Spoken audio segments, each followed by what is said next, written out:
What's up, everybody? Thanks for tuning in to the Scratch Agency podcast hosted by Scratch Agents for Scratch Agents. This episode is brought to you by Virtual Intelligence, your premier partner for client-facing and back-office virtual employees. My name is Stephen Turnbull, founder of T5 Insurance Services in Clinton, New York, and I'm joined by my co-host today, the one and only, you already know, hold your applause, Mr. Sean Fitzgerald, founder of Sound Harbor Insurance in Long Island, New York. We're jumping right into it because I just had to shut these guys up. They kept talking. I said, hold on a second. We're not recording. Leave that gold for the episode. But Sean, we already know how you're doing today. We're going to jump into welcoming our guest on, Mr. Michael Sharp, who is the owner of Sharp Insurance Agency. Learn all about his story on episode 38 because we are having him back to dive into some specifics today about what he does for prospecting, about building the team and all that good stuff. But it is an incredible story that you definitely want to check out episode 38 on. But Mike, thank you again for joining us. How are you today? I'm good, man. Thank you guys for having me again on the podcast. I enjoy listening, and I love meeting the people that you guys have had on. I've actually met a lot of people that you've had on in person, so it's been pretty cool. Episode 38 was a while ago. This is going to be 102 or 103 if I'm doing my math correctly, which math is not my strong suit, so take that for what it is. But Mike, tell us what's been going on in the agency. How's things been since probably at least over a year ago? We talked at episode 38. Yeah, man, we're still growing. I don't know if when I talked to you guys in episode 38, if we had a VA, because that always scared me, but we got a VA, and that's been a really cool process. And then we added another team member here just recently, so that's been a lot of fun. And yeah, just trying to keep up with the business flow and the opportunities that come in that we get the opportunity to work with. So yeah, just staying busy, man. I think we were talking just before this. I think I'm having my first conversations with an agency owner that wants to retire. So hopefully, if that works out, middle of next year, we're looking at something there for an acquisition. Hopefully, It's awesome.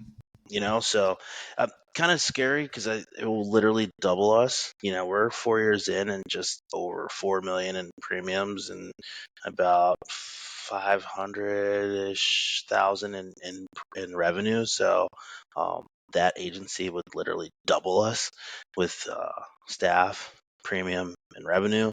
So just trying to take the evolution as it comes, I guess. Yeah, it's beautiful. How'd you find the book? I was just gonna say. I don't know if I can honestly say.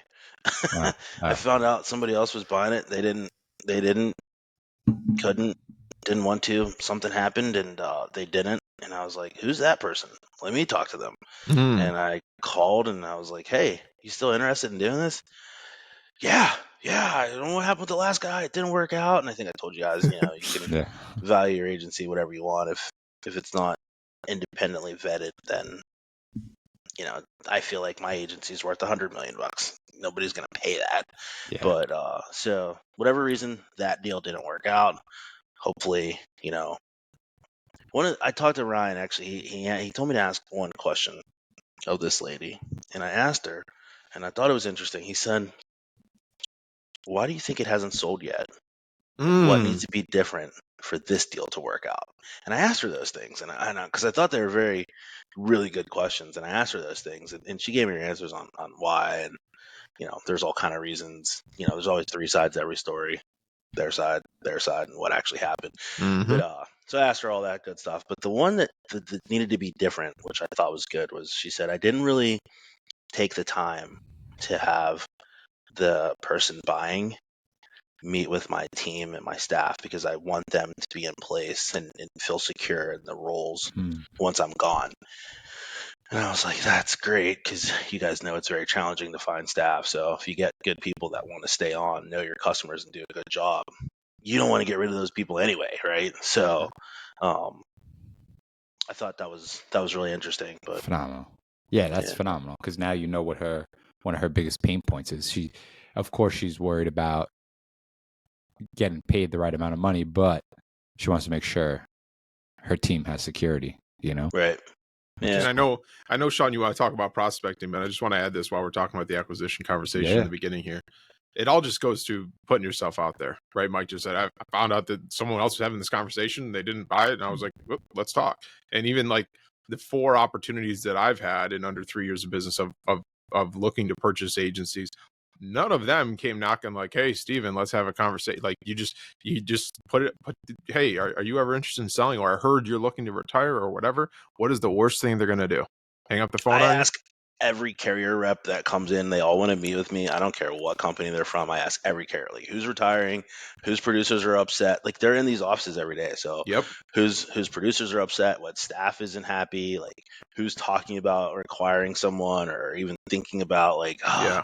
I talked to a guy one day. We were, butting heads over a policy with a client, and he had just mentioned, this, I'm so sick of this. I can't wait to be done. And a couple days went by, and I called him back, and I was like, "Hey, man, you were kind of upset, like, and you said like you can't wait to be done. So like, are you like interested?" And like, we didn't have a good conversation. Like, we were butting heads during that conversation. It ended up fine. Like, I ended up keeping the client and whatever else. But like, just listening to like that frustration, because he said it kind of flippant, but like, I bet he probably is kind of tired. Like, he's older, like he's been dealing with this a long time, like, you know. So I wrote his name down. I have it here. So every time I see him at our annual meeting, I'm always making sure I'm talking to him. Like, hey, if it's something you're interested in, like, I know a guy. Mm-hmm. Yeah. Yeah. So, Mike, I think you said what, you were $500,000 in revenue, 5 years, 4 years, Yeah. 4 years. Yeah. So, how did you get to that point? What was the prospecting you did? Because those are impressive numbers. How did you get there? Was it cold calling? Was it purchasing leads? Was it just being involved in the community? Was it a mix of everything? Yeah. So I'm a big believer in try everything once, right? So, most people know I'm an Erie agent. So when they came out and said like, "Hey, you can buy these television commercials. It's a $1,500 investment, and we're gonna put 1,500 in." Like, I'm trying it, right? We tried a billboard last year. We tried this year. I got some money from auto owners, so we're gonna do radio ads. They're gonna pay for half of that.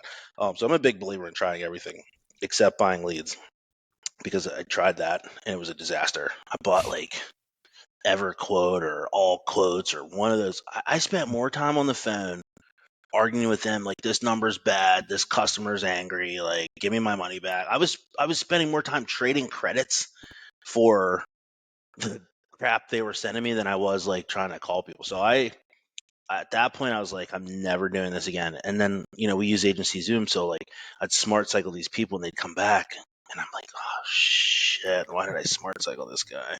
Like, because it's the same process or problem. So I didn't buy any more leads after like 3 days of EverQuote or QuoteFlow or whatever those Yeah. companies were. So after that, I started a process where, at the time when I started my agency, my kid was in high school and he was playing high school football. And so when we opened the business, how every community is like, "Hey, can you sponsor the Little League this? Can you buy an ad for that? Can you do this?" And I was like, I'm already there. So I'm already around all these people. They see me all the time. I wear my logo pretty much everywhere I go. So they see that there. So what I did with his football team is I started buying all the ad space, everything. And it was COVID, so like everything went to like television. They were recording everything, so we could run our commercial. So that commercial that Erie bought, I saved it. I gave it to those guys. They ran the 30-second commercial a lot more locally. And then I was like, this works for football. Why don't I try it across everything? So when the band was going to Florida, I bought ads. When the cheerleading team was going to Florida, I bought ads. And the STEM team was having whatever STEM kids do at Carnegie Mellon University, I bought ads. The play, I bought ads. The soccer team, I bought ads. The hockey team, I bought ads. Chess club, I bought ads. I blasted Sharp Insurance throughout the entire district. Like, you couldn't open a pamphlet to your kid's activity without seeing my. There he is again. Yeah, there he is again. Funny enough, though, people called like, "Hey, really love what you're doing in the community. Want to give you my opportunity. I just got my renewal. Can you take a look at everything that we have here going on? Hey, really love what you're doing in the community. Love that you're giving back to the community. Love that you're doing all these things. Would you be interested?" So then I was like, cool, that works here, but would it work somewhere that I don't have a kid, right? Because like, my kid was all right. Like, I'm not gonna tell him, but he was pretty good at football. He did very well, and his name was everywhere. So I was like, well, would it work somewhere that I don't have a kid? So then I tried it in a neighboring district, and I just did the same thing. I just blasted that district with like our name and logo everywhere. And the same thing started happening, right? So I realized it worked, and I multiplied that across school districts, and that those are the people we were looking for: married families, higher or middle to higher upper income. So that's what I was looking for. So that's where they were. That's where they have the kids. So, and it was awesome because you can cross sell everything, right? So they have home, auto, and they need life insurance. So I can cross all three of those. And then at the time, I was still doing financial services, so I could throw in the 401k rollovers or a 529 plan. I don't do that anymore just because I don't have the time. So now I have a really good referral partners that do that.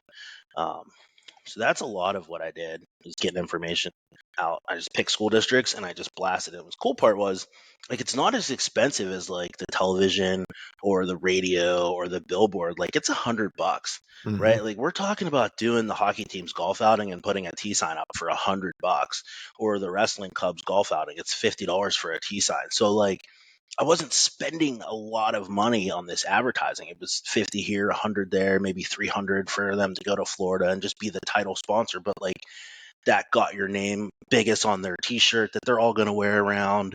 That got you in social media posts that they're going to blast out. Like, hey, we're down here. They're going to hold you up, hold up your logo or whatever. So like, very, very cheap stuff that had massive exposure. And I kind of thought about it a while ago, like, how can I duplicate what like Allstate, Liberty, and USA do, right? Like, those companies spend $30 billion a year on advertising. Like, you can just Google and see how much they spend, and it's obnoxious. So like, me running television ads against USA and Mayhem Allstate is never gonna work. I don't have $1 billion.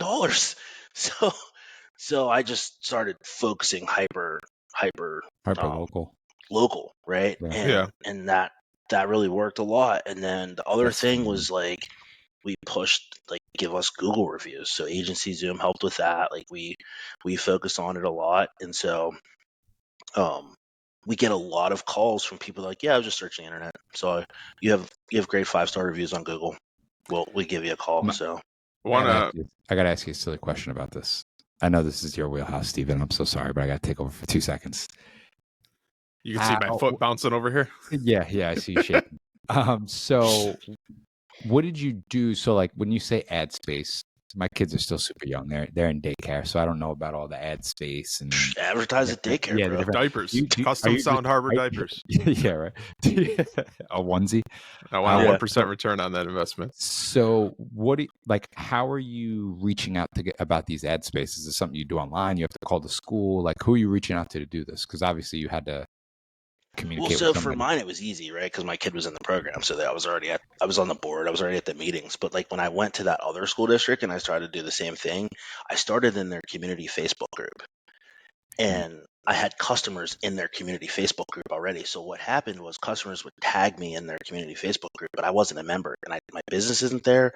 I don't live there, so they didn't want to add me to the group. And I messaged the person like, listen, I don't want to promote in your group, but like, people keep tagging me, and it'd be really nice if I could respond. And her and I built a relationship to now I can advertise in their group. We talk all the time. She's super cool. And when I did that, when I do advertise in their Facebook group, I don't really advertise like, hey, Sharp Insurance, call us for insurance. I'm more like, I'll put something with our logo, and I'll say, hey, if you guys have any programs that we can place ads in through your school district, let us know. We love giving back to the community. We just need an opportunity because we don't know where to go. And so like, we just did their football playoff broadcast. We write their insurance for their junior high wrestling team. And so we did ads for their t-shirts. Like, the kids all get t-shirts, so like, our name's the biggest one on the back of their t-shirts and stuff. And then we ended up getting the opportunity to write their wrestling club. And so it was really just finding somebody there. We did business with them, and now we have so many customers there. Now, whenever somebody in that group says like, hey, my State Farm's out of control, you'll just see Sharp Insurance, Sharp Insurance, Sharp Insurance, Sharp Insurance, Sharp Insurance, like 15 times. It's kind of funny. So we just take the opportunity to like truly just give back to the communities. Even though I'm looking for ad space, like, that $100 is a big deal to them. That I love $200 is a big deal to them. I love that idea of doing some sort of post with your logo, but saying, hey, this is what we're trying to do. We're looking to give back. We love to give back, but we don't really know where to start. Do you know who's looking for? Yeah. Not that. Such That's a what I good idea. do. So not like, Yeah, hey, it's call phenomenal. us to save insurance. It's like, Yeah, hey, yeah. is anybody Totally. looking for opportunities for advertisement for local businesses? And then somebody will say, yeah, like this club, that club needs it. And then you just go, okay. Yeah. But then you follow through with it, right? Send them the $100 check. Like it's so cheap. Steven just mentally spent like 10 grand before this podcast is over. Funny you should say that. Few stories on this quick. First off, just a comment. It goes back to just putting yourself out there that we already talked about. The other thing is, to Mike's point, like you said, these people that are going to be calling you that are seeing this are the customers that you want, right? And the people that are going to call you because of your efforts in that regard are the customers you want.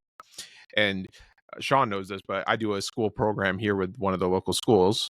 And how to answer Sean's question, how did the opportunity happen? I called the superintendent. I said, this is what we want to do. We want to do a teacher appreciation program. I just want to show up with a $25 gift card once a month for them, take a picture. Great. We've done it for now a year, just surpassed a year. Every time that I walk in there to take that picture, you would think I'm handing the district $1 million grant. And I say that from the standpoint of like, they're so thankful. But to Mike's point, the $100 check that goes to the ballet club or the $100 check that goes to the football team, like it doesn't seem like a lot for us. Like you're throwing your logo on their shirt for $100, but it makes such a difference in these different things you're doing. When I go to the school and take a picture with the teacher of the month, they give them a nice certificate that says you're the teacher. Oh, by the way, sponsored by T5 Insurance, and here's your T5 box with all the goodies. It's making their day, their week, their month, whatever. And it's just a little piece that you can get in front of. And then what do? They put you in the newsletters and the Facebook groups. And then like all those things trickle to the point that Mike said. And what does it go back to? Putting yourself out there. And I love the idea of posting your logo and be like, hey, we're not looking to quote you. That we're not looking to put a salesy pitch. We want to be involved. Can you help us do that? We don't need to, right? Like my logo is Sharp Insurance. So you already know what we do. Right. Yeah. And if you don't, you'll figure it out. But my one buddy, Jeremy down in West Virginia, like he does an awesome job. He has a student athlete of the week appreciation. And it was when he started, it was him. Like he started like a scratch agent. Now he's like big time. I hope he gets to see this. But he does one where he goes into the school every week and they pick a student athlete and they give them a t-shirt, a gift card, and a certificate. And then at the end of the year, of all the recipients, I guess that school has a banquet, or a couple of the schools have a banquet or something. They pick one kid and they give him like $1,000 at the sports banquet or whatever. And so like it's super cool program. He's been doing it for a number of years. But that's cool. Like the one thing I was gonna say when you were saying that is like, depending on like the kind of customer you're looking for, a lot of those people own businesses too, right? So if you're looking for, commercial opportunities, like they're there. A lot of those customers are at the school districts. They own plumbing companies, they own restaurants, they own HVAC companies. They, what you're looking for is there. You just have to. Mike, talk to me about. I'm a numbers guy. I want to hear some ballpark figures. I heard you say you got agency Zoom, so I'm sure you ran the reports. How many leads do you think in 2024 you generated from just these hyper localized ads? If you had just ballpark figure. Oh, Sean, I'm not a numbers guy. The only number I focus on is premium and revenue. Okay. So how much revenue That's did you only generate? the revenue I look at. So, I would say from those customers, probably $100,000, if not more. I mean, we get a lot of people call us and say like, hey, we love what you do. I mean, a lot of people do that. So, yeah. I had a lady here the other day. She has auto owners already, but she didn't have their auto. So we're moving the whole account to us. But yeah, she was from the school. I mean, it happens a lot. Yeah, that's cool. I'm sorry, I don't know that. I'm not a numbers guy. I literally look at like how much premium do we need to hit the revenue goal that I have this month, and that's what I focus on. So funny. The carriers come in and all the time and they want all these numbers, and I'm like, dude, none of that matters if I'm not making any money. Mm-hmm. I got to be making money. And I think the only thing probably I should start to figure out as we get bigger, and this is probably my biggest area of need is understanding those numbers, understanding our conversion ratios, understanding, all of that stuff. I just don't do that, and I know I need to. It's for instance, the reason why like I find it important is because like we purchase leads at the agency, which I know you hate, but the close, like knowing the close ratio versus like a customer referral, it's dramatically different. Like a Yeah, close ratio on leads is like 10%. On a customer referral, it's like 60 something percent. You know what and I I mean? think I figured that out a Yeah. long time ago. That's why I stopped doing it, because when you look at Agency Zoom and you run the report, where did it come from? And customer referral was like this, and every other lead source was like this. I was like, Mhm. whoa, shoot, that's Mhm. that's what we got to do. Like, where do we get the referrals? Yeah, it helps you. It helps you figure out like what to prioritize and where to spend the most time on. You know. Yeah, I mean, I think But as the market got difficult in personal lines insurance, I stopped spending money on personal lines advertising and marketing, and I only spend money on commercial lines advertising and marketing because that's what the carriers want us to do right now. So why not? yeah, So anytime, like I did run Google ads, and I use Brightfire as my web service, and I use their pay-per-click advertising. So like we changed that strategy completely last year, from personal lines, auto, and home to commercial basically just all basis. commercial, and similar. Like a lot of our carriers are really good at restaurants and bars and things like that. So we focus on HVAC, plumbing, electrical, and restaurants. And then I focus on bars too, because I got partnered up with Illinois Casualty, who's been like phenomenal. They have a phenomenal liquor liability program that you can write individually. You can just write the liquor, you don't have to write anything else. So I focus on trying to get them business and things like that with like the money that I spend now. So Yeah, yeah, that's cool, man.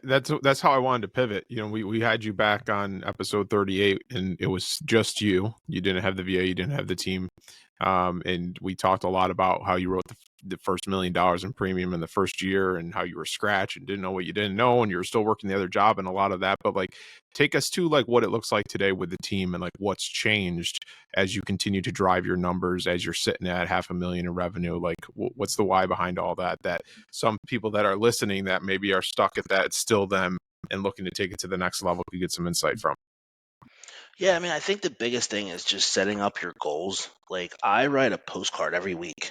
I write a postcard every week, and I put like what my goals are. Like I write 5 goals down a week. Like what do I want to do this week? So I write a postcard, and I'm like, hey, you know what? I want to write 5 life policies. I want to write $50,000 in new premium.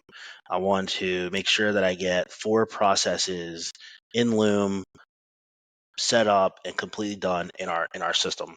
And so I focus on that because if you own an agency, there are so many things you can do throughout the day that you feel like you're working, Hmm. but you didn't do shit to actually make any money. And so I try to not get stuck in doing things that like are always going to be non-revenue generating tasks. So I set my 5 goals up a week that are going to be things that are going to help me generate revenue either today or at least in the near future, right? Like setting up my policies and procedures and making sure those things are somewhere so that like we had just hired this new girl. She's a front desk CSR. What does she do on a daily basis? I know what she does in here, but now we have it written on paper. She can pull it up and do that.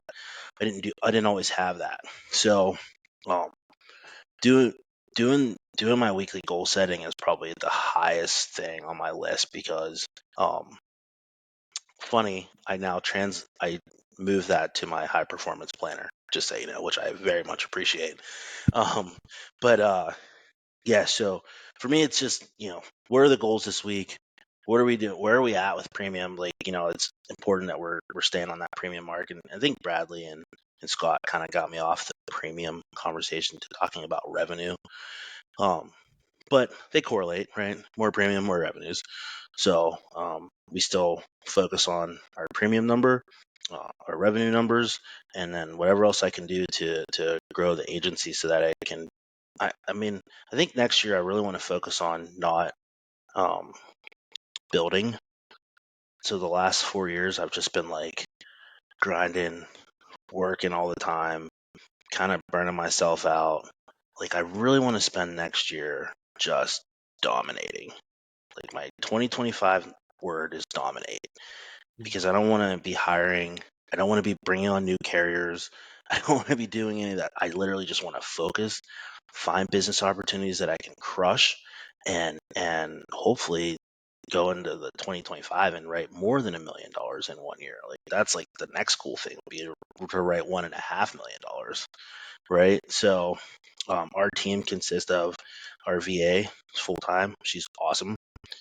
We have Samantha, who's full time licensed agent in the office, who's awesome, and then we just hired Danielle, who's up front doing CSR activities full time, and she's learning and growing with us. So I really feel like I have the pieces in place right now to just focus on selling new opportunities and working hard to keep the ones that we already have. Yeah, man. I think you could do it. It's it's an interesting conversation, right? Because knowing the numbers can be boring, super boring. Mm-hmm. But like, and because I've had this kind of same what you just said. Like, I've had this conversation in my head the last couple of years, and it's like one of the important numbers for me was like average revenue per policy, depending on the line of business, right? So like, Yeah. if I looked at our personal lines, average revenue per policy was somewhere like ballpark $350 per policy. Then if I looked on the commercial side, it was 3x what personal lines was. And I was like, man, well, if my goal used to be 100K new revenue for the year, but now I want to make it to 50, I clearly have to focus on the higher revenue per policy accounts in order for me to hit that goal, Or double your other side. or just spend 10 grand on hyper localized ads. I don't know. Yeah. But I think, Steven, it's so funny. Like we're 103 episodes in now, and it never came up hyper localized ads. I don't think once. And it just amazes me that every time we do this, something new comes up, Well, one of the big things from what Mike just said is about the goal planning. Like, take that agency revenue goal that you have for 2025, right? But then backing it in. So like Mike said, I want to sell 5 life policies this week. What do I have to do? Right. What do I have to do this weekly? Because that'll turn into monthly, which will then end up in my yearly. Like, I think we just so overcomplicate it. Like, we want 500,000 in revenue or whatever, 100,000 in revenue, whatever your number is. And it's like, oh, this big scary thing. And then you really back it down to, okay, that's really just $2,000 in revenue a week. That's really just, and how can I do that? How many opportunities do I have?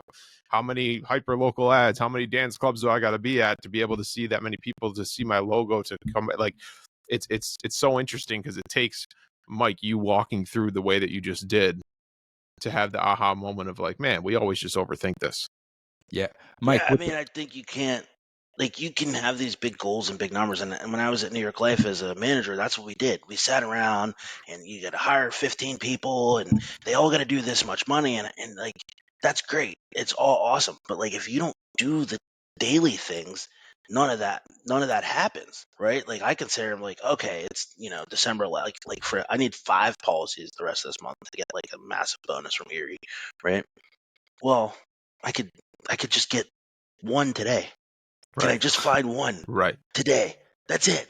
If I just do 1 today, I go, how many more days left this month? Then I just do 1 tomorrow. So if you just take your massive goal and just break it down, and that's why I love Agency Zoom, because I can put whatever number I want in there as a premium goal this month, and it's going to say, hey, you need to do this much today. This is all you need to do today. And if you get that done today, by the end of the month, if you do that every single day, which you'll miss a couple days, but you get in range every day. By the end of the month, you're going to have the number you want. And you could change it to policies, because for our agency, policy count always generates to more premium, right? So you could, however you want to look at it, but if you just break it down, like that, you're going to be in a better spot mentally. Yeah, I wanted to ask you some. I'm stuck on these hyper localized ads now. The ads that you're doing in the community, how creative are you getting with the ad, or are you just doing a simple Sharp Insurance phone number, email with your face on it? Just curious. Yeah, that one.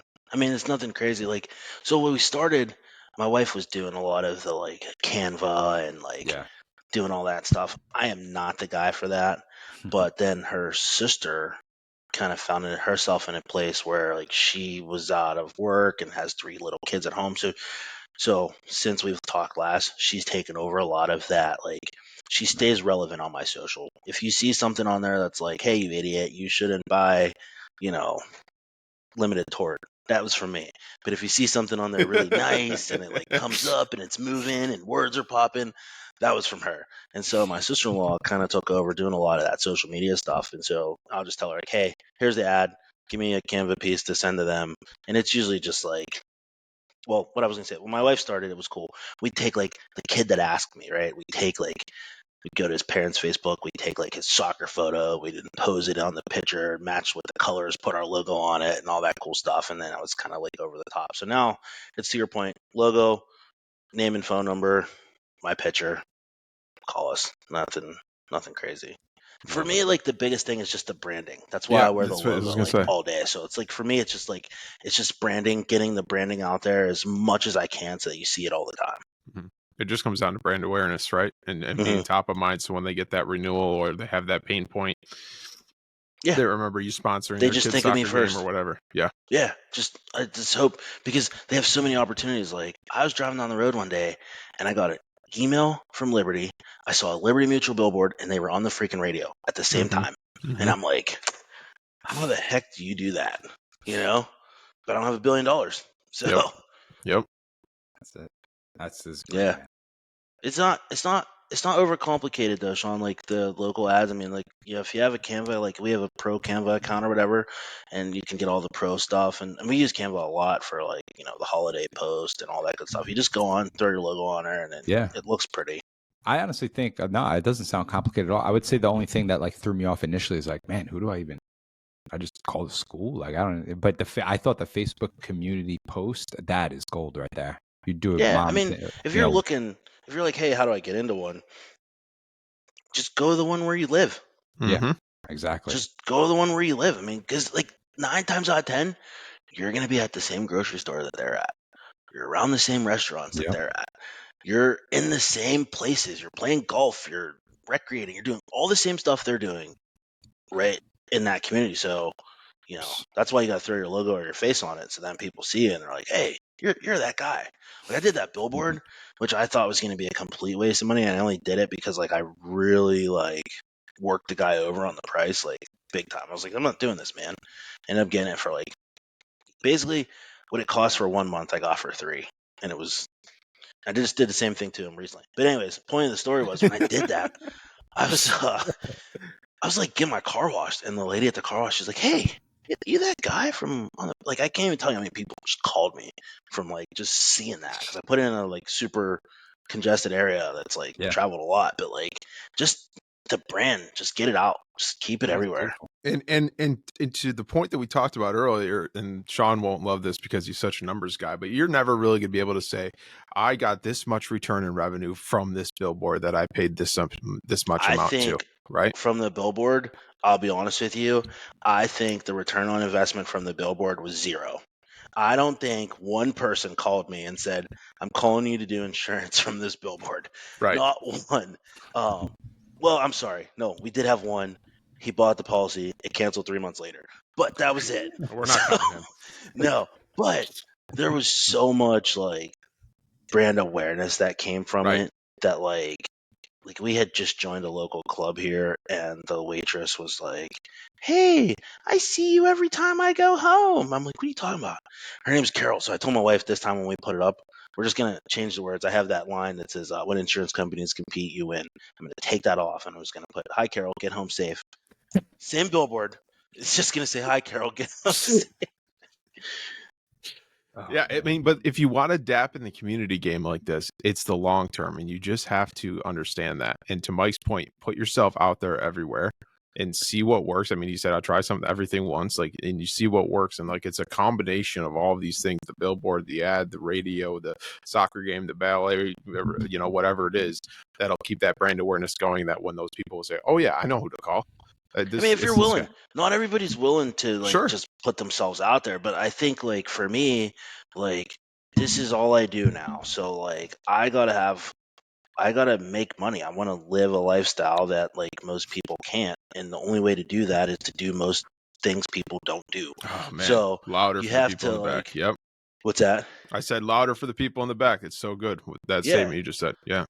I mean, so for me, it's just like, all right, what do I got to do so that people know I'm in insurance, but then want to call me and give me an opportunity? Because Yeah. you can literally throw a football and hit 3 insurance agents from my office.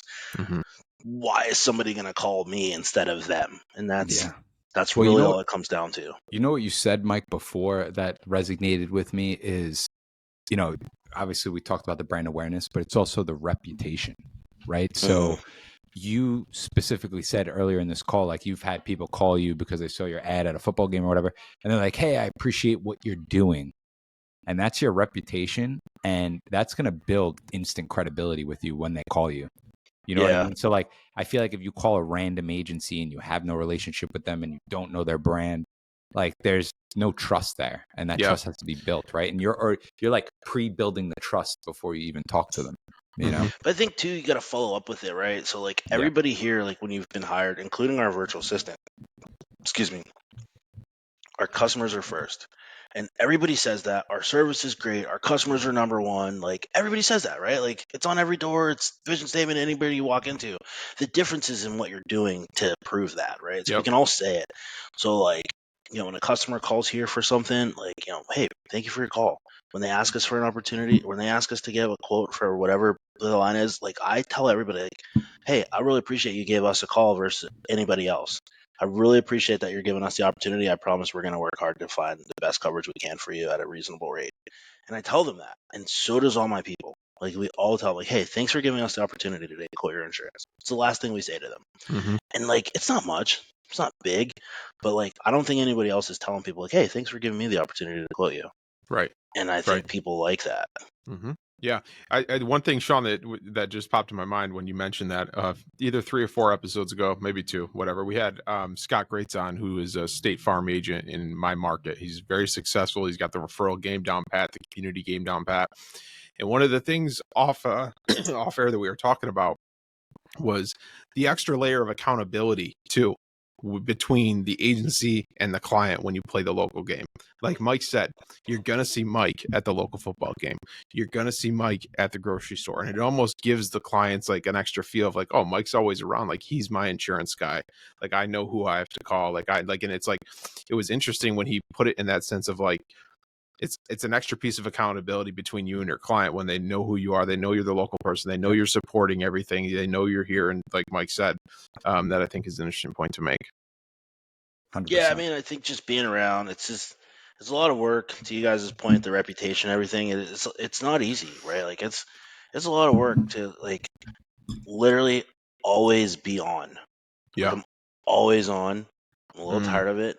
And this is where I went wrong, is that because I did all this, it's difficult for them to be like, oh, okay, I'll talk to someone else in your office because everybody wants to talk to me. Sure. And that's where now I'm like, all right, how do I fix that? Like, how do I change that and incorporate like, hey, we have a team. There's other people here. Like, don't call me for an insurance card.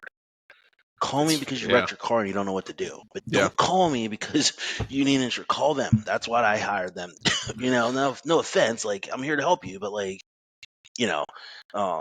that's the part that's like difficult in a family name, a family name business, and then B, just being the guy is like you are the guy, so like everybody wants to talk to you. So if I had advice for anybody, and I'm an amateur at best at being an insurance agency owner, but make sure, if I was starting over again, probably not pick a family name, but 2, and probably more importantly, is just I would probably have tried to look bigger than I was at the time, just so that when I got bigger, people weren't like, oh, I gotta talk to Mike. I can only talk to Mike. Like I call, like they're literally guys that will call him like, hey, is Mike available? And they're like, oh, he's on the phone. They're like, okay, well, tell him to call me. And I call the guy and I'm like, hey, what's up, man? What you need? He's like, oh yeah, my insurance came. I just need a quote. I'm like, all right, cool. Hang on. Danielle's gonna take your information and transfer it back to her to get it done. But like, I don't know how you fix that. Again, I'm an amateur at best at doing point this, you make but about acting like you're bigger than you are. And I think that goes back to the conversations we've had a few times with all of our mutual friends, Michael Cruz, about the service email and the shared inboxes. And I remember when he told me about that before I got my VA, I'm like, well, that doesn't make sense right now. It's just me. And he's like, no, you're not seeing the point. When you do start to get people, those team members will go. And now we've been doing that for about a year, and we're starting to see that return of people now emailing a request right to that service inbox. And maybe Jasmine grabs it or Manuel grabs it or whatever, but they're not just so used to Steven at T5. They know that this is where we need to go in the onboarding. That's a great point. Mike, we're going to wrap this up because of our time limit here, but thank you very much for taking the time to come back. It's great to have a little update on all the amazing things you have going. Shout out to Sean's local community that's about to get sprinkled with a bunch of advertising money. You guys are pumped, dude. But yeah, that's right. Sound Harbor diapers coming in 2025. Can't wait to see those. But Mike, where can everybody get in touch with you? What's the best place to reach out if they want to pick your brain on anything? I always just say LinkedIn, but then I realized like I don't accept a lot of LinkedIn requests, so just shoot me a Facebook message. I'll accept it and we can talk anytime. Awesome. Cool. Everybody, that's another episode of the Scratch Agency Podcast. Thanks for joining us. Do us a favor, like the show, check out the YouTube channel, subscribe there, and most importantly, remember to dig down deep, believe in yourself, and own your own future. We'll see you next week. Take care.